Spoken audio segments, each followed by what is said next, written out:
UFOs, monsters, mysteries. You're listening to Talking Weird. And now, from a cabin deep in the Northwoods, your hosts, Dr. Dean Bertram and Jen Durrell.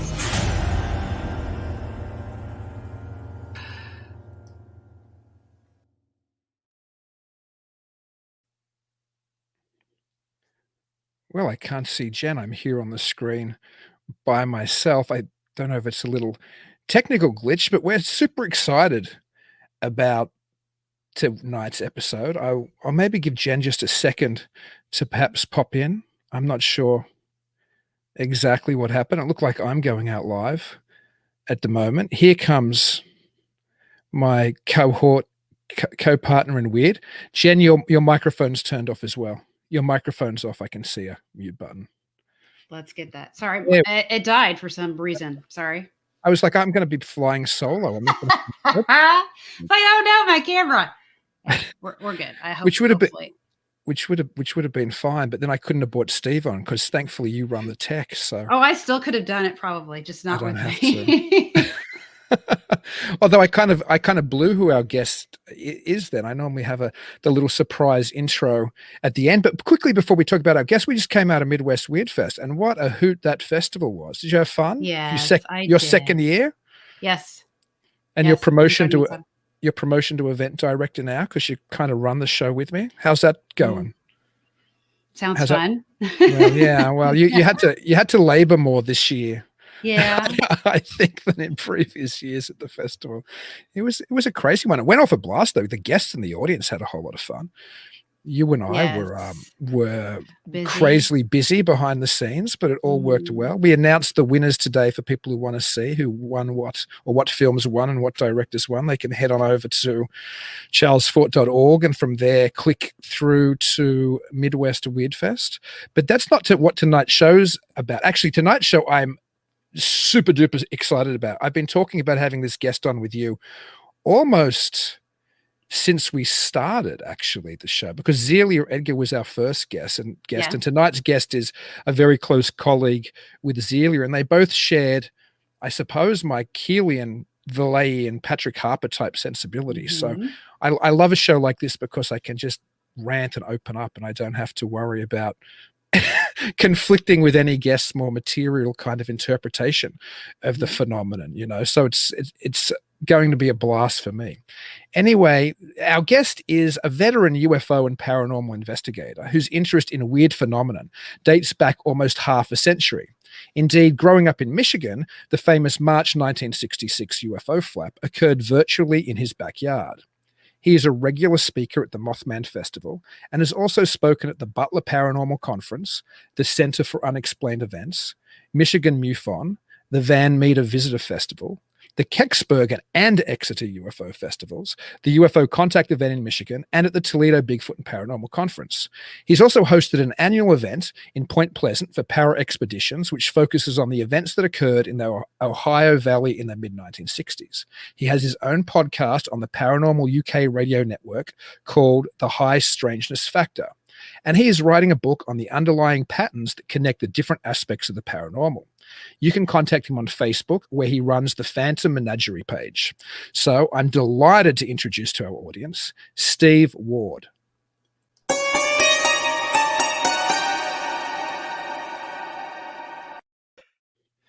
It's great to be here. Thanks for having me. Oh, it's fantastic to have you on. And I'm glad to hear we're not going to have any major conflicts tonight. No, I don't think so. Although we're having an issue with Jen's camera. She keeps popping and going, but that's okay. We'll just talk while you get your technical problems. We're still going live. So as I was mentioning when we started, I wanted to have you on since literally the very beginning. We had Zelia on the very first episode, so we got to rant about all things Keel and, that broader way of looking at the paranormal, which I'm pretty sure you and I are going to do tonight, Steve, and Jen will be along for the ride as well, yes. I'm sure. But I thought where we'd start, as I'm sure you've started in the past, is tell me about that initial experience or interest in the whole phenomenon, which dates back to the flap in Michigan back in the mid-60s, right? Right. I'm not, I have had one kind of a weird experience, which we can talk about later. Sure. But I've always been the kind of guy that I guess I came in through it through, my interest in science fiction as a kid.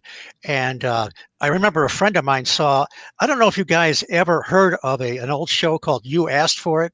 It was one where you could write in. It was one of the old networks, and you could, they would, whatever you wanted to see on the TV show, they would do it. Well, my buddy came over one day and said, Steve, they showed flying saucers going over this town. And I think it must have been one of the old, over Utah, there was back in the 50s or whatever, there was a fleet or something of like white dots. It was daytime going over. And of course, they said there were probably reflections off birds or whatever. But man, just the thought that aliens and flying saucers could be real and going over a town, that was something. And then I was introduced to the books of Frank Edwards, who had these, those great anthologies, Stranger Than Science, Strangest of All. That's where I first read about the Flatwoods Monster, the Kelly Hopkinsville Goblins. Mm-hmm. And I always tell people I hated the stories about moving coffins. I just skipped that stuff because it creeped me the hell out, even though at that time I did not believe in ghosts. Aliens good, ghosts bad. So that kind of set me up for in March of '66, there was a big UFO flap throughout the Midwest. And it was sort of like the invading alien hordes are landing in my backyard in Michigan. Now, I'm only in junior high at the time, so I can't get in my car and play UFO investigator. But, some of it was covered tongue in cheek, but some was taken seriously. Dr. J. Allen Hynek shows up on the scene, utters the infamous phrase, marsh gas. And, the rest is history. Interestingly enough, 10 years later, they had a MUFON symposium in Ann Arbor, Michigan, where a lot of this was going on. And Hynek spoke there. By this time, he had left Project Blue Book, left those, released those apron strings, and he had started the Center for UFO Studies in Evanston, Illinois. And his talk was called Swamp Gas Plus 10 and Counting. So he recounted those days and the mistakes made. But as John Keel writes in one of his books, he started wearing a white hat and became one of the good guys by that time. So it was kind of a nice ride that decade from that fascination early on with all that stuff going on. And there were some very credible witnesses, police officers and so forth, that saw these things. So that's kind of what got me started. But then I'll have to end this little segment by saying a few months later in November was the first major sighting of the Mothman. And this was even before they had given this thing a name.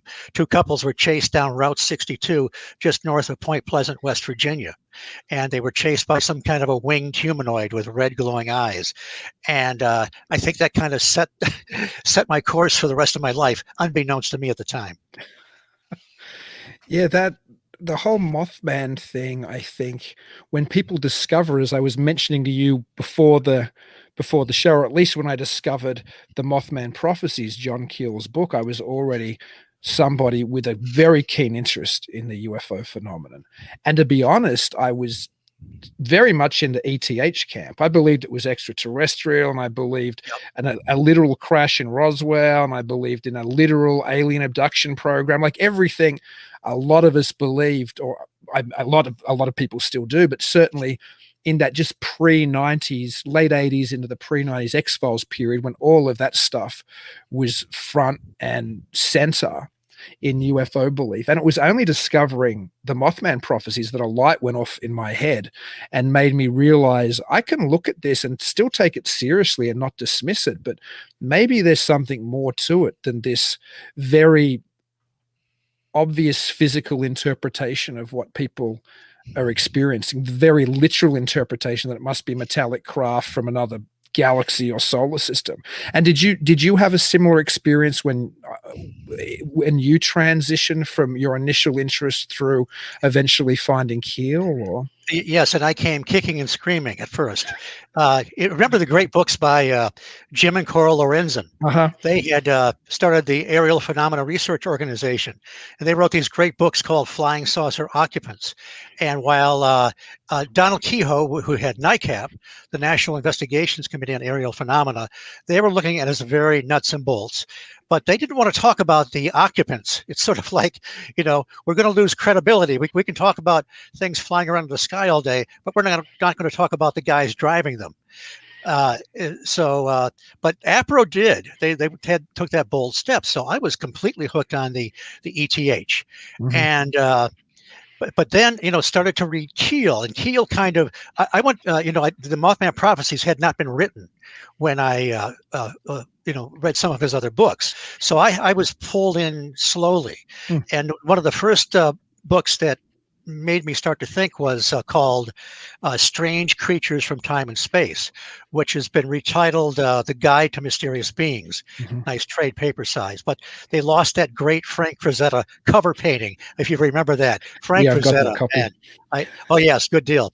But that's when he first introduces this idea of window areas, trying to come to grips with why is it that different types of phenomena seem to congregate in certain areas, but also why is it that sometimes a Bigfoot or some kind of a cryptid will show up even in a busy area, congested area, and scare the heck out of people, leave footprints, and then disappear. He was suggesting that they're sort of popping in and popping out. And then I read UFOs Operation Trojan Horse.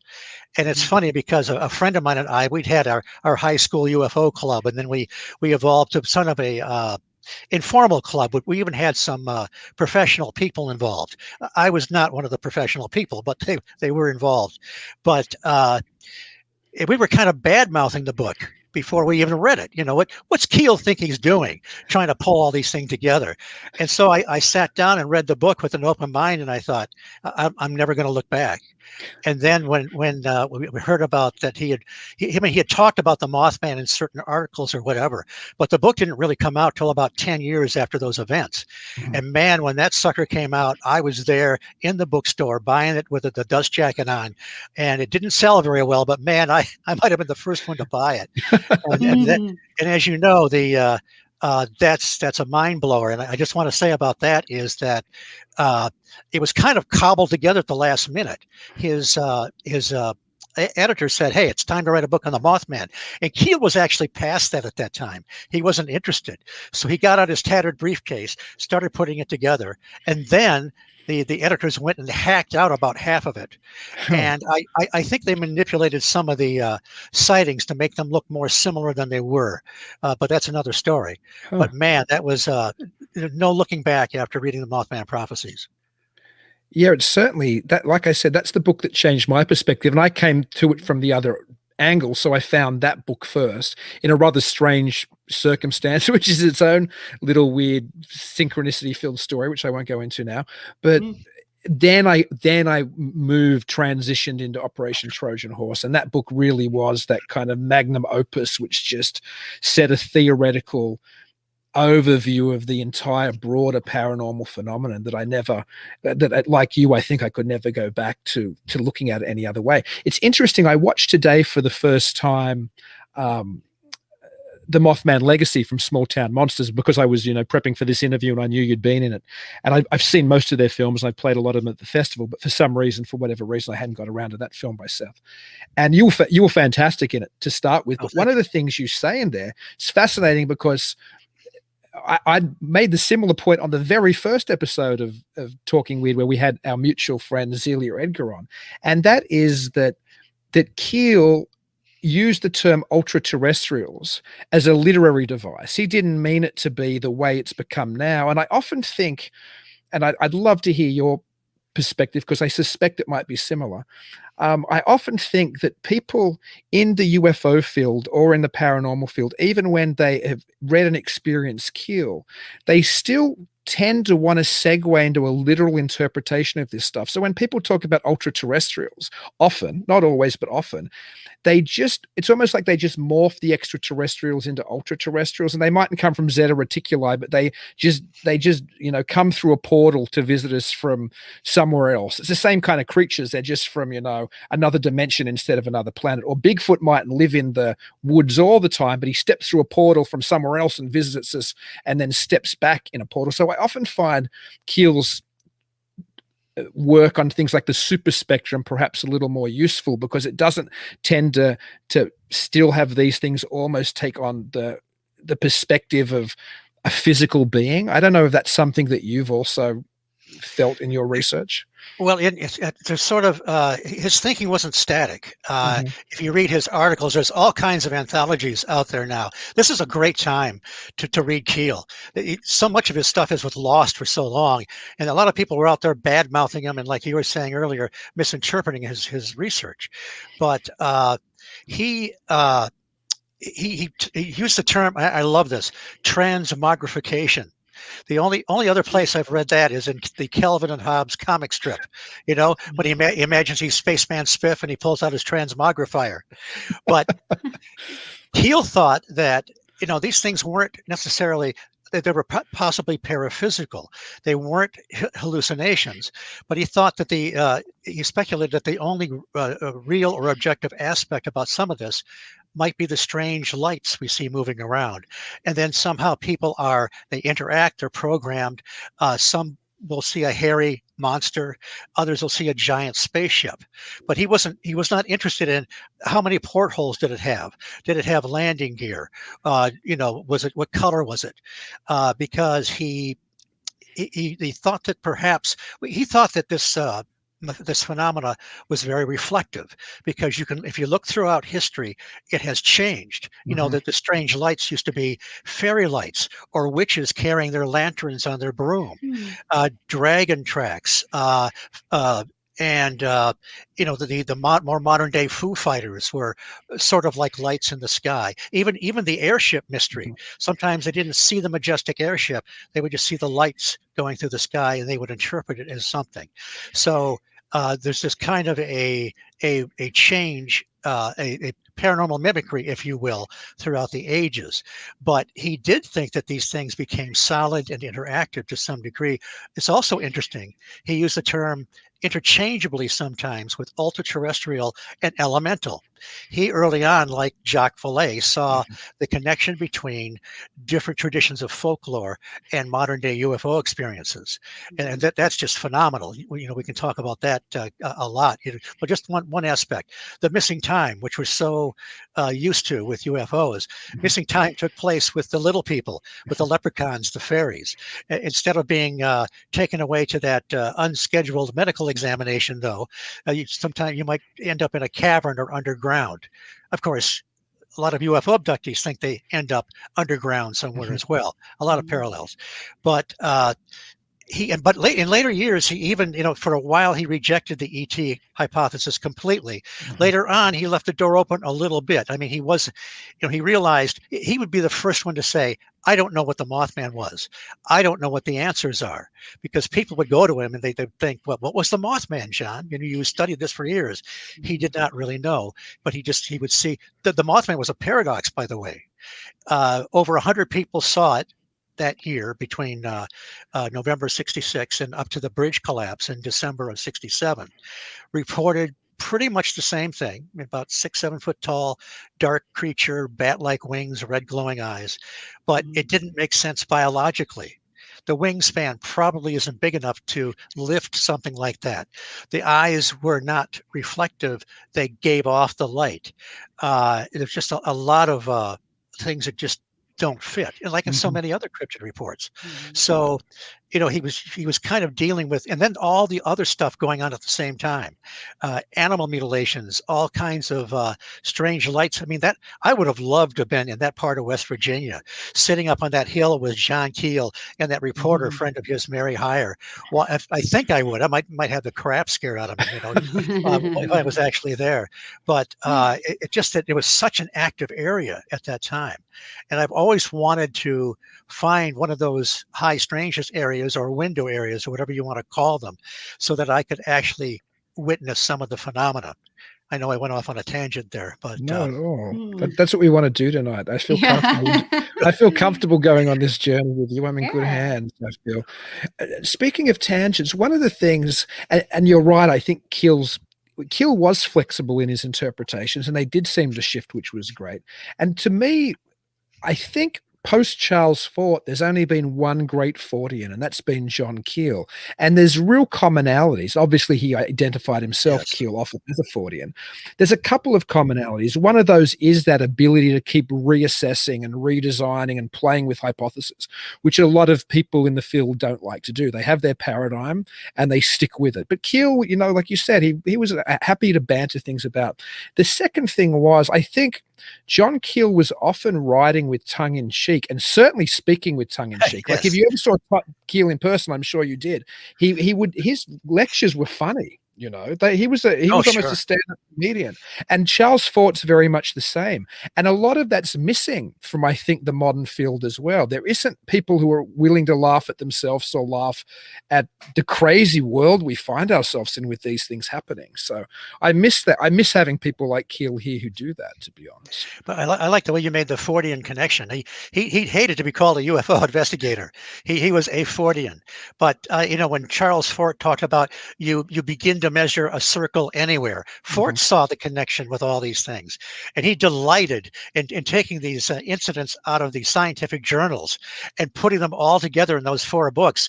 Kind of like making a gesture toward the scientific establishment, saying, "Hey, you guys have no idea what's going on, and this is right in your own scientific journals." So, oh, absolutely. And I think one of the problems with the modern field, I have a lot of problems with the modern field, and I can talk to you about this like I can't talk to most guests. Not because I don't like most guests, it's just I fear it offends people when I talk like this. There are a couple of problems I have. One is people who identify as Fortean now, because that's a word that a lot of people didn't identify as you probably know, 20 years ago. right. So many people identify as Fortean now, but it's like they've never read Charles Fort's books, or they don't understand the point you were just making. Fort was very interested in collating and collecting and hypothesizing about all these weird things that the scientific journals either looked over or couldn't fit into their own paradigms. But he was primarily taking a shot at science. The strange phenomena that he recorded was his way of taking a shot at science. He hated all kinds of orthodoxies.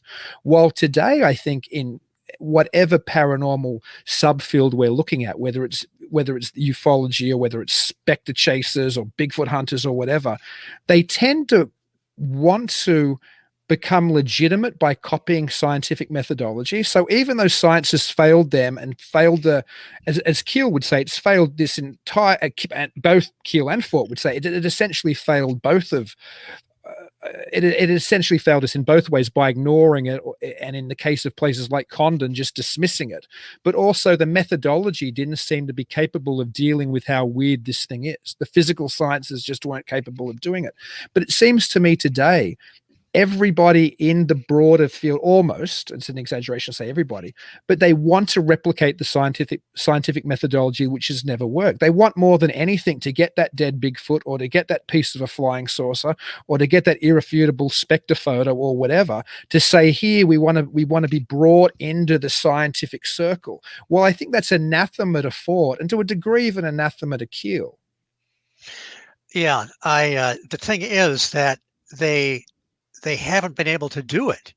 And when you point this out to some people, they have all kinds of excuses and sidestepping.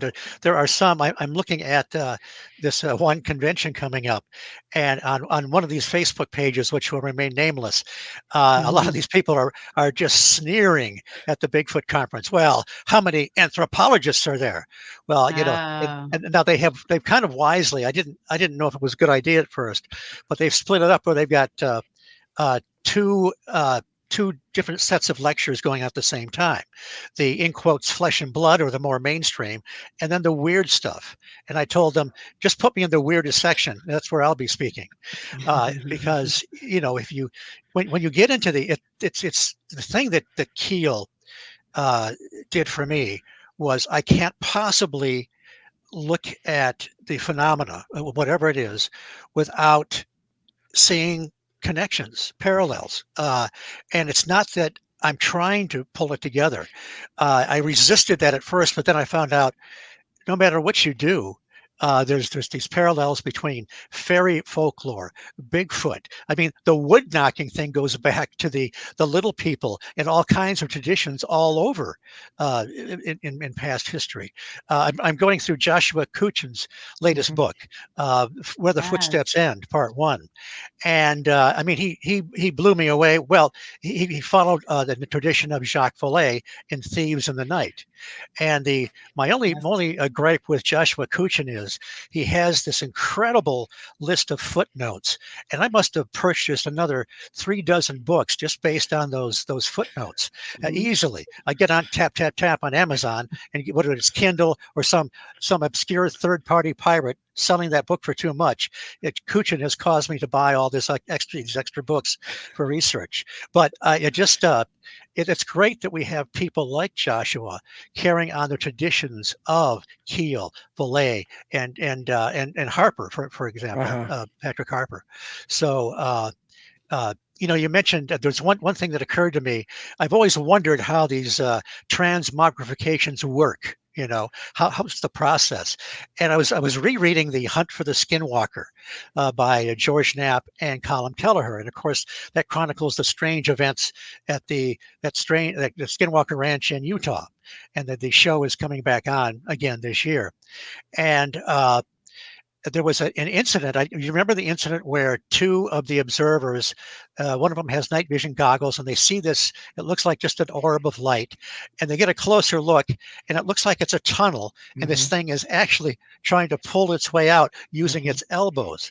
Well, when I reread it, when this thing came out, the guy said he was sure it did not have a face, and it was hairless, but it had kind of the size and bulk of a Bigfoot. Now, I don't know if their observations were correct. I guess they could have even made up the story. Why, I don't know. But it made me think of Keel's transmogrification, that perhaps, remember Invasion of the Body Snatchers, where the seed pods hadn't quite replicated the human yet. This really creeped me out. I thought maybe this hadn't quite replicated whatever it was supposed to be when it came out of this tunnel or whatever. But so you have to... You try and think these things through logically, and it's just it's almost like it brings you back again. You're always kind of going around in circles. I mean, I get pulled. There's times when I get pulled more toward a little bit of a physical aspect, but then there's some things that don't work there, and you get pulled back toward the something more ethereal. I think there may be a duality. Dean, I think that there may be some others amongst us, or we may be interacting with some another intelligence, but there's this aspect in human consciousness that seems to interact and be reflective and help to shape some of these things. So we may, I think the only thing I can be really dogmatic about is there's probably more than one answer to a lot of these things. I think that's interesting, the reflective or maybe the self-reflective aspects that you were talking about then, because I do think that whatever I suspect that it's external to us to a degree as well. I don't think it's all internal and all psychological, but I do think that plays a massive part in it. I think what we think and what we feel and our subjectivity somehow, and both on an individual level, incidentally, and on a broader cultural level, I think that somehow those expectations are reflected by what we experience. And you, for example, made a wonderful point before when you were talking about lights in the sky originally, maybe people thinking they were fairy lights or witches, and all the way through the Great Airship to Foo Fighters to UFOs. It does seem to be a culturally bound phenomenon. And of course, as people, our own psyches are culturally bound as well. So the expectation for me, if I see a light out in my backwoods tonight, is different to what a settler here 150 years ago might have expected if they saw a strange light out in that backfield. I don't know if that means that whether the light itself changes to match what we expect it to see, or somehow when something there just triggers our expectations. That I'm not sure of. But I do think there's something external which triggers it. How it interacts with us and how it feeds into those cultural expectations, I'm not entirely sure. Yeah, I don't know either. Sometimes I think I'm thinking deep thoughts, and I might have part of the answer, and then it just evaporates. Uh-huh. But look at the history of the entities. Nowadays, we think of the gray, the little big-headed guy, small body, big black eyes. But back in the 60s, 70s, we had quite a variety of these guys, and it was very seldom that you saw anything or anything was reported that looked like a gray. I mean, there were some, but then with late 70s, Close Encounters of the Third Kind, early 80s, Whitley Strieber's striking illustration on communion, it's almost like a light switch flipped. And while we still get the variety, we got predominantly went over to the grays. And I wonder, well, does that mean the grays were a more powerful race that came in and pushed everybody else out? Or does it mean that this is sort of a bit reflective? Because if you go back and you look at the descriptions of the various craft, you look at the descriptions of the individual aliens, there's almost none that are identical. Every once in a while, and it's very unusual, you'll get something that looks very similar.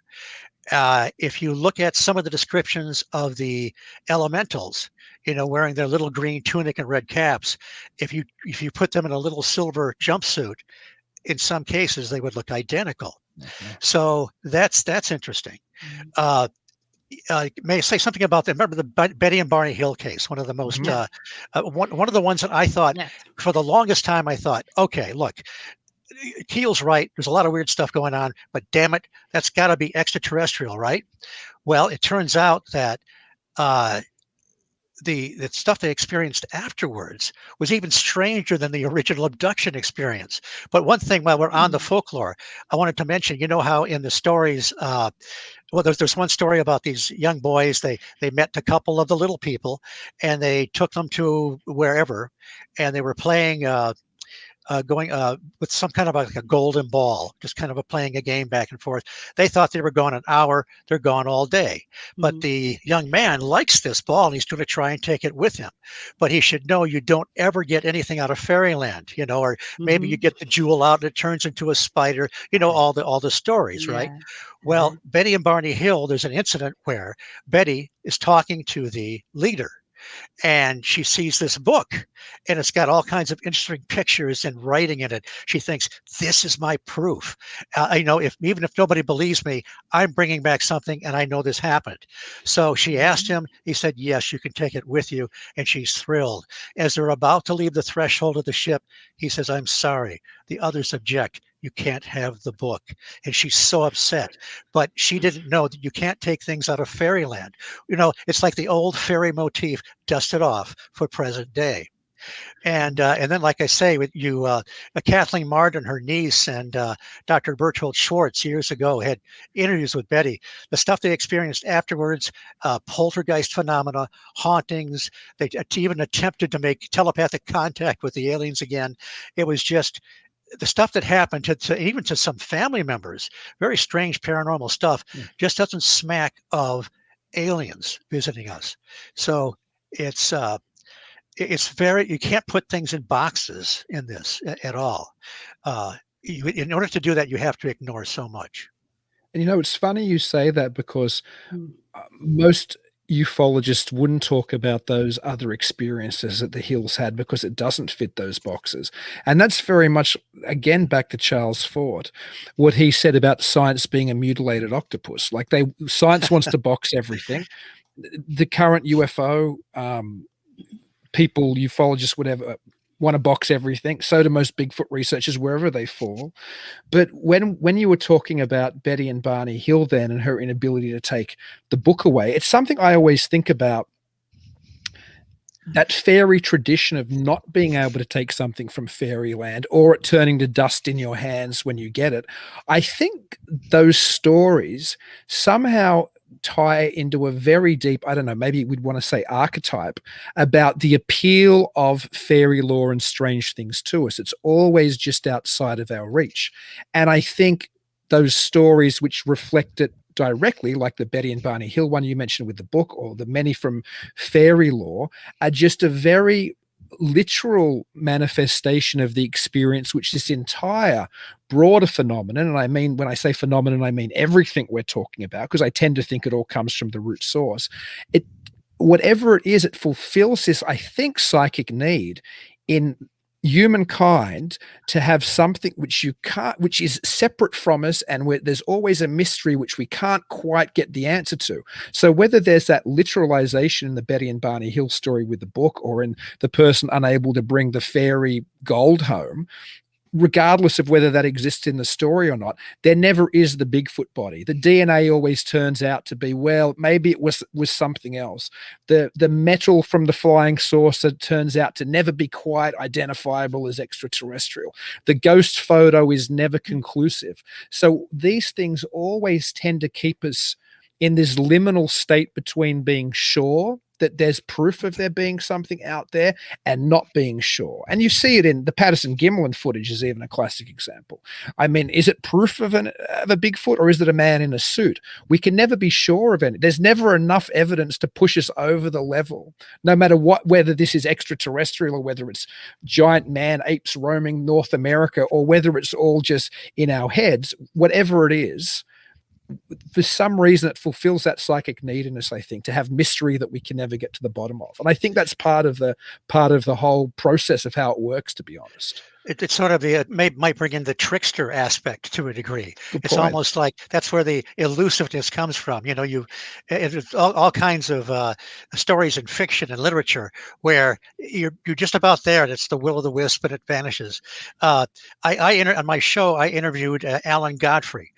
He had an abduction experience in 1980 in Todmorden, England. He was a police officer, very, very credible person. And he did a phenomenal job as a police officer. Very, very moral man. Well, he saw a craft one night. He was out looking for some displaced cattle, which is even another thing we can talk about. That, like, remember the displaced bulls on the in the Skinwalker Ranch that ended up in that trailer? And there's these displaced cattle in Dubbed, Wales. That's another one of these things, these patterns. I love them, but they're crazy. But he was out looking for these cattle that they found behind an iron fence that they should never have gotten in there. Somebody saw a strange light, and so he's going back to the police station, and he sees this classic UFO over the road. He gets it's a brief experience. He thinks he gets back. He's missing about 35 minutes. So he says, when I get a bee in my bonnet, I'm going to, track it down. So several months later, he arranges the regressive hypnosis. A classic experience. There's the little guys are on there that he doesn't even want to look at because they're so ugly. There's the tall figure, almost saintly figure, calls himself Yosef, kind of dressed in white, and he's having a conversation with him. Under the hypnosis, he's talking about the inside of the craft, fairly classic abduction experience. And then all of a sudden he stops and he says, there's a bloody dog in here. And it's hideous. There's a large black dog aboard a spaceship. Think of the British folklore of the black shuck, the black spectral dog that haunts the moors and old castles. And that's one of these things is right in there.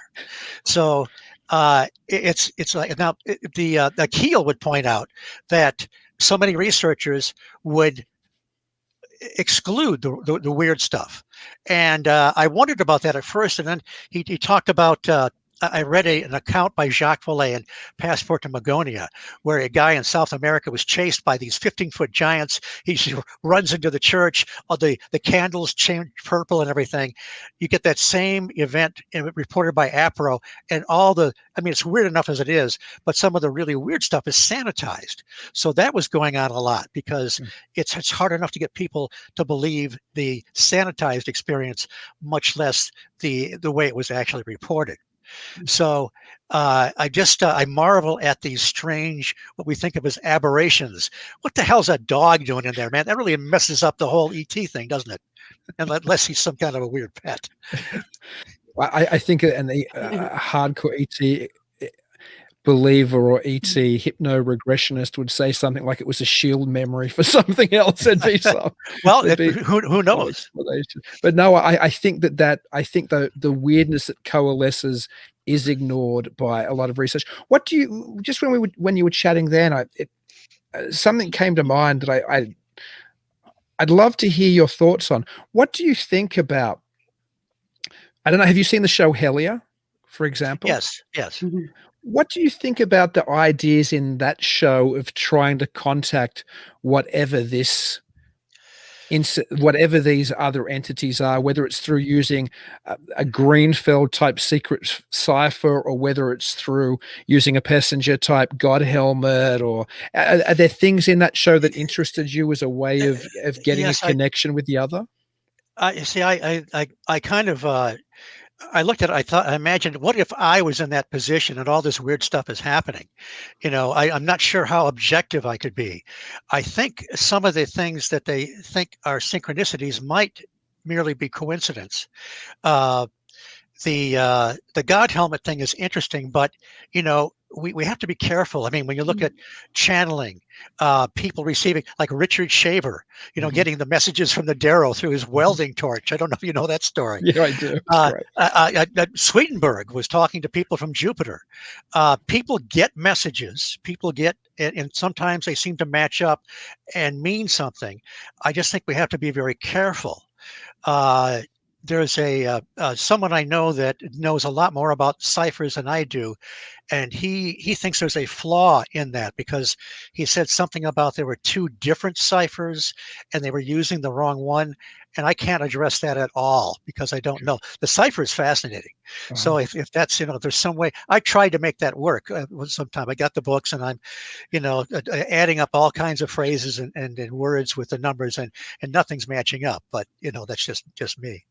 But so I don't know. It was pretty creepy for them. I think that when people group together and they go on a mission like that, you never know what they're going to confront, and some of it may not be.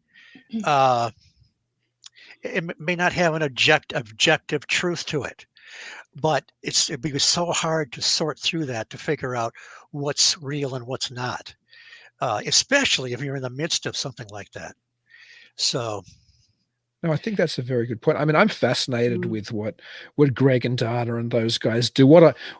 And I'm like you. I'm not sure how much of it is objective, but I love to see alternative ways of trying to engage absolutely.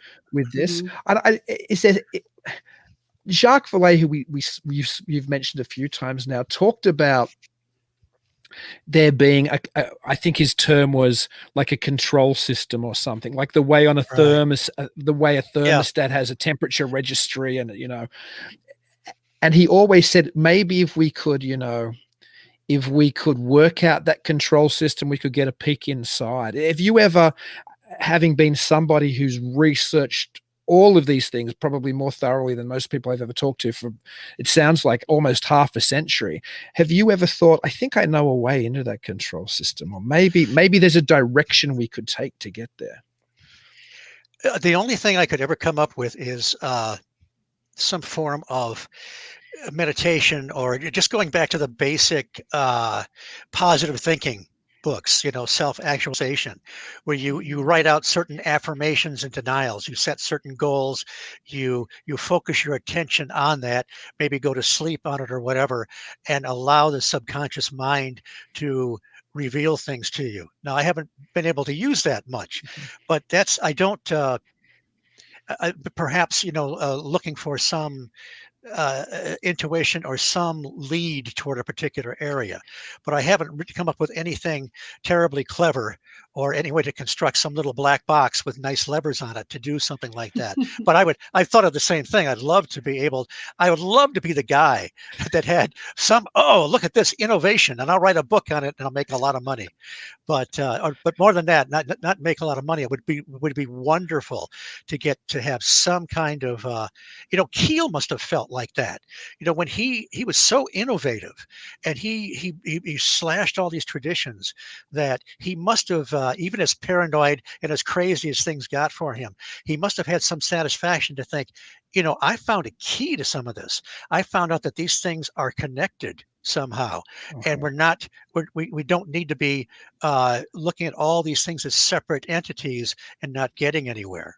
So, but yeah, I think you're right. I like what the hell your people did with, thinking way outside the box and trying all these things. I just don't trust the information. I don't trust what the entities have told people over the years. The predictions that, we're here to help you, and we. What about the ones that we're not here to harm you? We just want your dog. Leave my damn dog alone, But you know what? Just an aside thing.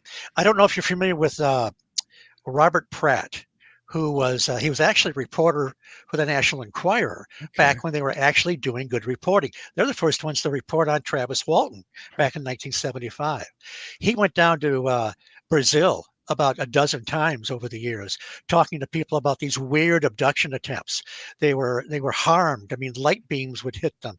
Their skin would fall off. There was these crazy things where these farmers out of the backwoods that had back in the 70s and so forth that were not exposed to media, these hooks would come down and grab them and pull them up, and they would look up there and they could see people in there, like the most dangerous game, almost like they were hunting them. And this one poor guy had his foot loose, and he held it against the bottom of the craft, was able to fall down on one of these bushes. It's just the stories it's in UFO's Danger Zone, and Jacques Vallee writes an introduction to it, and there's some other researchers that confirm some of that stuff. So when I read that stuff, I think, that doesn't sound like a transmogrification of energy. It sounds like there's some real bastards up there trying to grab people, So you have to go where the reports take you. That's what I say to Bigfoot researchers. I say, look, it's fine if you think Bigfoot is flesh and blood, but what about the people that report these high strangeness aspects? I know Tom Powell in one of his books. He's one of these people that went like Ron Moorhead, that went from flesh and blood, but observed the phenomena and said, no, something else is going on here. It's draining batteries and cameras and everything. But Tom Powell wrote that people were so relieved when they found someone that would listen to the stranger aspects of what happened to them. Same with a lot of times people reporting their UFO experience would hold back certain things that happened because they were afraid their experience was too unbelievable. So we have to listen to what people are reporting. We try to assess them as best we can, but then there's we have the literature. When you start to find these patterns and these parallels underneath, and the people that don't know each other, then you've really got something. Yeah, I think that's one of the big problems, is that a lot of researchers don't listen. Again, like science, they want to fit the story into the paradigm rather than assess the story on its own merits. So the parts that don't fit get ignored, or if it's too far out of the paradigm, it's just not taken seriously at all. I'll tell you a very quick story, which I've probably told on the show maybe once before, but I've never told it to you, and I think you'll find it interesting. When I was doing my academic research on UFO belief in America back in the late 90s, I met an abductee who featured fairly prominently in one of the major abduction authors. I won't say the abduction author's name because I don't want to talk ill of the dead, but the very famous abduction researcher, perhaps the most or second most famous. Anyway, she'd had experiences, I'm sure. I was convinced that this woman wasn't lying to me, and that she seemed very, stable and understood what had happened to her and it impacted on her. And she said that when she worked with that researcher, she could remember strange things happening and yada, yada, but she could never remember what the creatures looked like, ever. Could never remember what the creatures looked like. And she said under hypnoregression with this researcher, her words, I have the taped interview somewhere, he just pushed and pushed and pushed until I told him what he wanted to hear, which was little gray man with, big heads and big black eyes. She never saw it though. And that her story goes into his book, so. Okay. May I tell you, when we talk about patterns, there's we're all familiar with the close encounter of a UFO. to a car, and the engine stalls. I mean, we have just dozens and dozens of those kind of reports. But then, if you look at a broader spectrum, you find out that the cars and engines and so forth are affected by all kinds of other things. There's a case in the 1960s in North Cumberland, England. I'm not sure if I had that right, but a woman who's in a taxi cab, and all of a sudden the cab stalls, and what they see is this phantom army has been manifesting. It's the soldiers are marching toward them, and as they get close to the car, they fade away. They feel like there's a force field there or something battering the car, and they know it's the Battle of Otterburn from 1388, because this has happened before. Every once in a while, this phantom army shows up and then goes away because they're not really there. Once they vanish, the car starts up again, and they're fine. There's a bizarre report, and perhaps Zelia told you about this one, where middle 60s, north, it's West Virginia, near Marlington, and it's near the state forest. This WD Doc Priestley is cruising along the 2-lane. He's following his buddies in a bus. They're going somewhere, some kind of a trip. And all of a sudden, his car stalls. And he looks up to his left, and there's a classic Bigfoot standing by the side of the road. And he's freaked out, like, what the heck is this? So his buddies realize he's not behind him. They turn the bus around. They're coming back.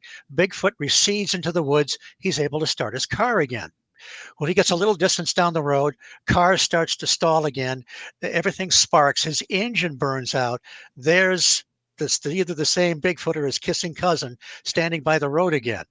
And there's some other cases where cryptids in proximity to a vehicle seem to stall the car. Again, Ron Moorhead got to the point where they couldn't take any more recordings because the batteries were being drained all the time. But here's my classic one, and I don't know if this fits or not, but there's a great researcher called Elliot O'Donnell. He wrote, he was a ghost investigator back in the late 1800s, early 1900s. He writes a story about his uncle.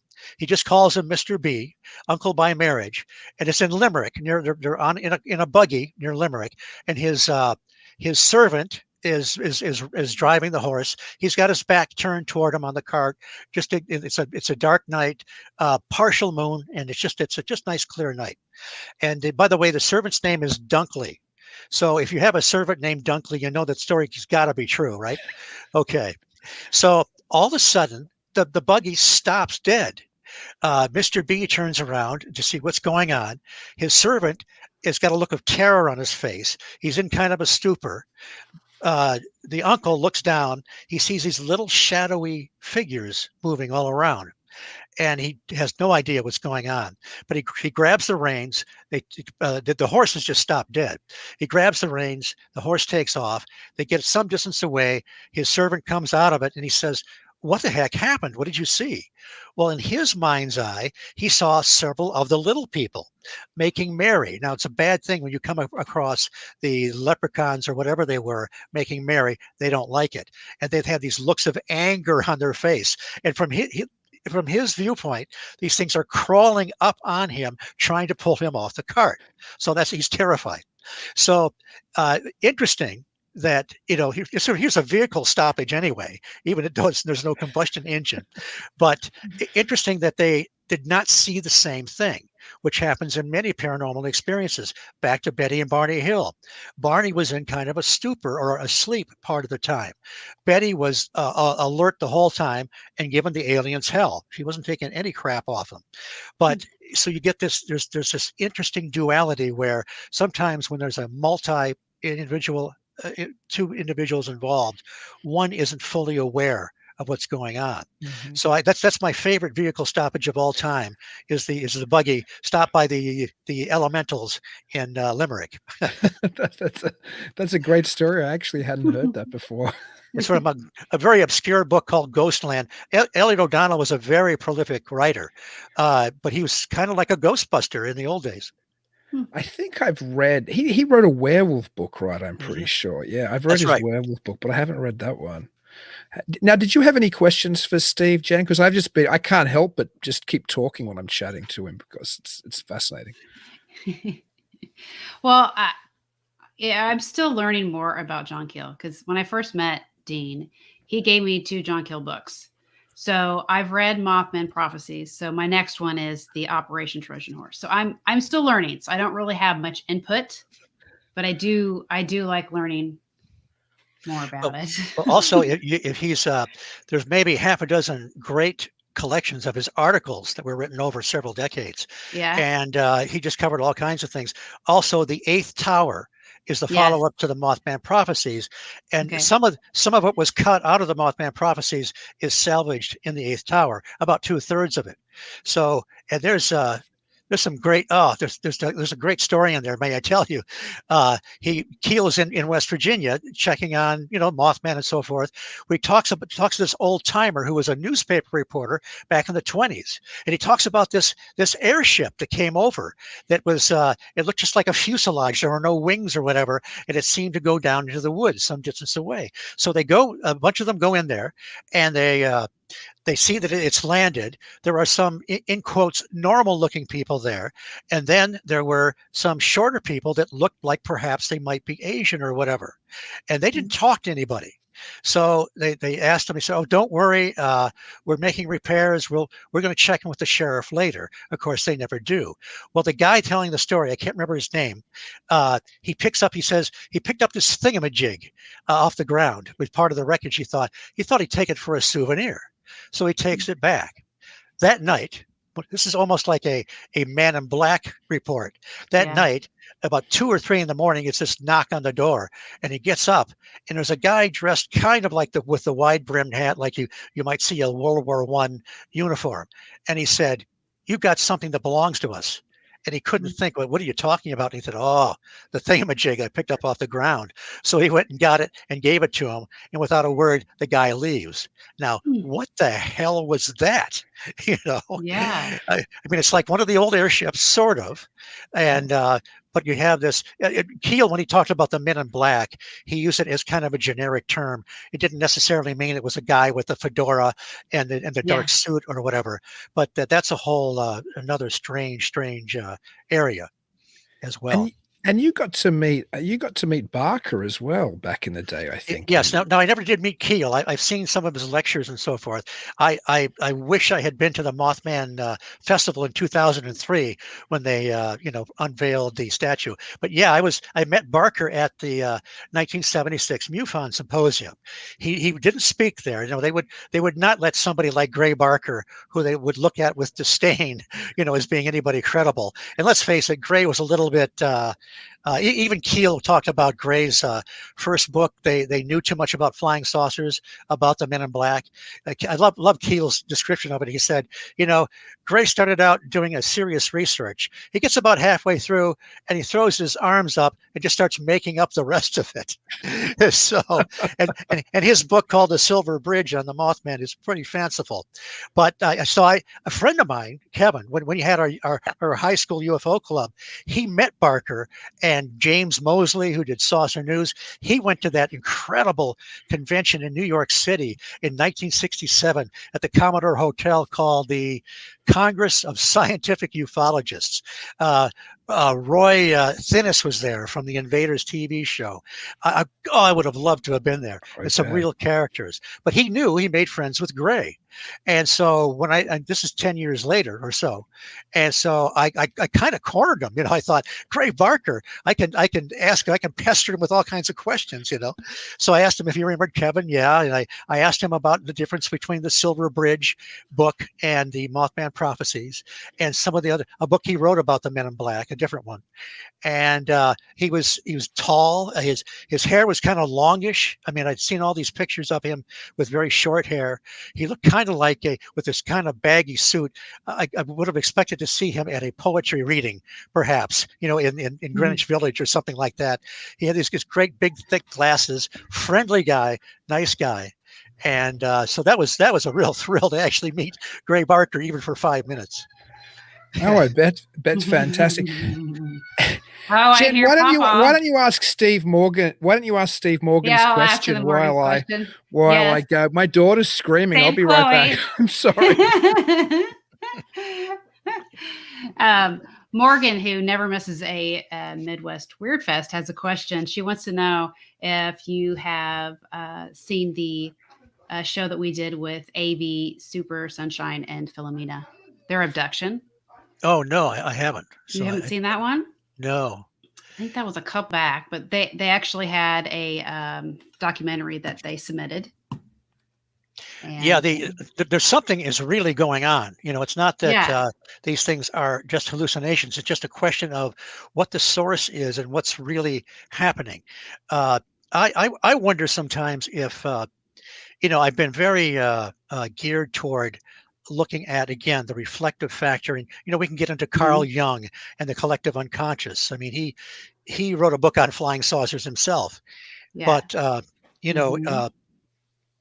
there's really something to that. But I've often thought, what if there are also, Albert Rosales has that great series of books called The Others Amongst Us, the Humanoids. He's just incredible documentation of humanoid reports from 01 AD all the way up to the present. Just, amazing encounters. What if there is a certain faction that there is some entities coming from somewhere, another dimension, planets or whatever? What if they are aware of this mechanism in human consciousness, that we produce these phantoms sometimes? Well, perhaps they would have the technology, or through force of will, to manipulate us somehow, to manipulate that aspect of us, and then perhaps cover up what they're doing or make us see something else. So the reason I say that is that I get involved with this duality. When I first read Keel, I threw out the ET hypothesis, and I was 100% that there was nothing. There may not have even been anything physical to it. But as time goes on, if you look at more and more reports, that doesn't quite explain everything. But then if you go back and try and look at it in purely a physical nuts and bolts sense, that doesn't explain it all either. So that's why I talk about this kind of being caught in a not a whirlpool. What is it? An eddy, where you get kind of stuck. And you try to be as objective as you can, and you have more reports, and you get pulled back and swung around.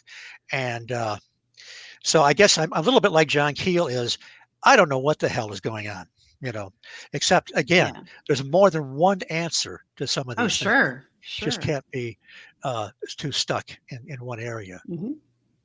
That almost sounds like the perfect ending to the show, Steve. And I'm going to have to listen to it myself because I missed it. The joys of live streaming when you have a normally good 5-year-old. But we were going to ask you to talk about, I know you've got a few upcoming projects and you're speaking at a few upcoming events. Yes. And I'm going to have to put my glasses on for the date. There's going to be a Bigfoot conference in Ann Arbor, Michigan. And it's July 17th. And they're going to have Ken Gerhardt's going to be there, Cliff Barackman, and Adam Davies. So a lot of people will pull in to see them, and they'll be stuck seeing me, which would be kind of fun. And it's kind of interesting because what's the name of the place? It's the Wyndham Arms. It's a conference center. Well, right next to that is the Weber Inn, where back in 1976, I saw Dr. Hynek. So it's kind of full circle, That's going to be pretty cool. Also, the other one I have set up is the Van Meter, the Van Meter Visitor Festival. That's where I met Zelia Edgar. Van Meter is just west of Des Moines. And it commemorates the Week of Terror that happened in 1903, where they saw this strange winged creature, which was kind of like a pterodactyl, but it had some very strange properties that make it kind of more like an ultra-terrestrial, or something that John Keel might be interested in. People would have missing time sometimes when they were near this thing, and it had kind of a light coming off its beak, perhaps similar to where a lot of entities they have some kind of a light on their chest, or they're carrying a wand, or whether they're the elementals or the UFO people. So it's kind of interesting. You wonder, was it really a physical creature, or did it just take this shape? But anyway, that's a really great festival. And I have to do a little aside here. when I first met Zelia there, her knowledge base is amazing. I mean, I'm almost 3 times this young lady's age, and she just will just blow you away, as you know, her being on the show. So she starts talking, and I'm sitting next to another friend of mine, Brandy, who's also been a co-host on my show, and I said, Brandy, it sounds like she's read John Keel. The next word out of her mouth is the super spectrum, and I thought, oh, and then she started talking about strange creatures from time and space and Trojan horse. And I'm in love, but I was going to propose marriage, but there's a lot of hurdles there since I've been married 30 years. But so it was, we just hit it right off, and she's, has interest in things like Twin Peaks and Lovecraft. Yes. So, that was, but yeah, she's just, you've seen her YouTube videos, just great. Another tinfoil hat. So yeah, she's just a real pleasure to talk to, and we can talk in person and on Skype or whatever. And I just always love to follow what she's into. No, that's fantastic. Well, you were an incredible guest, and we'll have to get you back on some other time soon, because I could talk to you for another hour about Keel and Vallee and the like. Well, I would love to come back. I really, really appreciate being here tonight. Well, thank you. And I suppose that's keep it weird from me. Okay. Keep it weird. Thank you for joining us tonight. If you're interested in checking out more episodes, you can find us at talkingweird.com. If you haven't already, please like the show on Facebook, Twitter, and Instagram at Talking Weird Podcast. Make sure you never miss an episode by subscribing to Talking Weird. We're available on most podcast platforms and YouTube. And if you do enjoy the show, please leave us a review. Dean and I would really appreciate it. Until then, stay safe and keep it weird.